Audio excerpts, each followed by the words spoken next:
Hello, good evening mga ka-Iris Kitchen.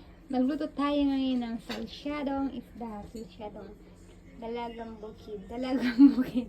Para kasi siyang dalagang bukid kasi namumula siya. So, try natin siyang gawing salsyado. So, yan yung egg ko, bawang, and sibuyas.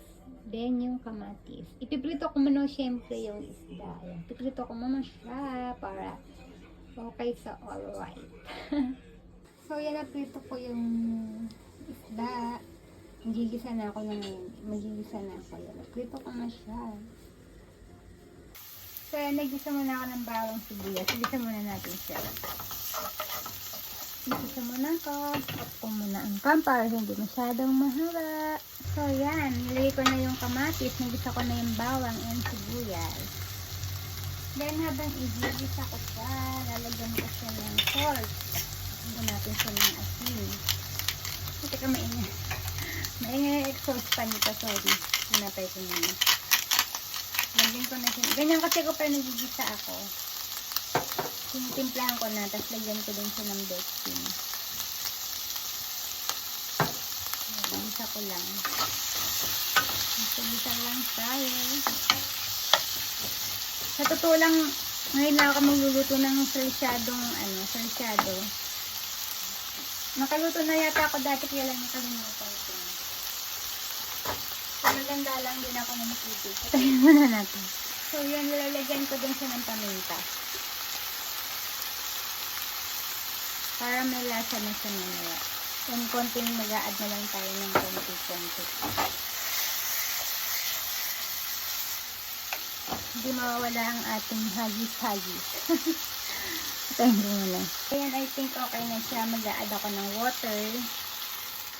Add tayo ng water. Then, wait ko lang siyang kumulo. So, yan, kumukulo-kulo na siya. Patayin ulit natin ng exhaust fan kasi maingay. Kumukulo na siya. Ilalagay ko na ang fish. Ngayon natin nalagang bukid.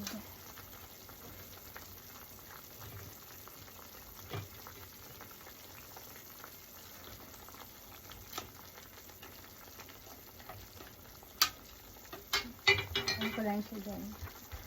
Lagyan ko ulit siya ng salt.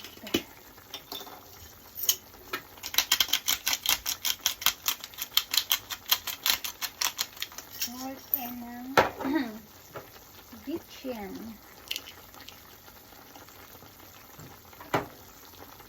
Then takpan ko lang. Tatakpan ko lang siya.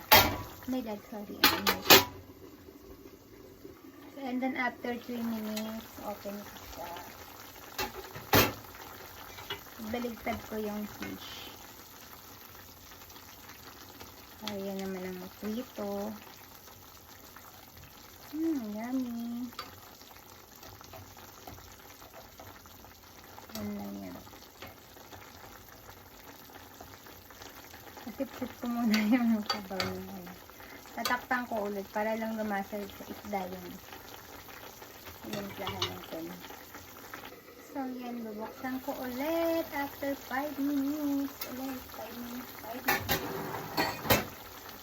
And ilalagay ko ang ating egg. In-scramble ko na yung egg. Ilalagay ko lang siya. Ang sarap niya. Tatlong egg yan. Yung egg, nalagyan ko din siya ng paminta. And ng konting salt. Ayan. Tapos, tatakpan na ulit siya. Takpan ko siya mga 3 minutes. Then, after 3 minutes, naanapin yung, yung heat niya. Wow! Ang sarap naman yan. Ang sarap naman niya. O, diba? Meron na tayong salsyado. Ang sarap. First time, I mean, ngayon lang ulit ako kakain ng salsyado. Parang konting pa siya. Wow! Yummy! Yan na ang ating salsyado. Sarap niya, grabe. Ito na siya. Kain na tayo. Tingnan nyo. O, diba? Natakpan ng egg yung fish. Pero okay lang. Masarap yan. And then, lagyan ko lang siya sa ibabaw ulit ng paminta. Luto na. Kain tayo mga sisig ko love. Thanks for watching. Gutom na ako. Bye-bye.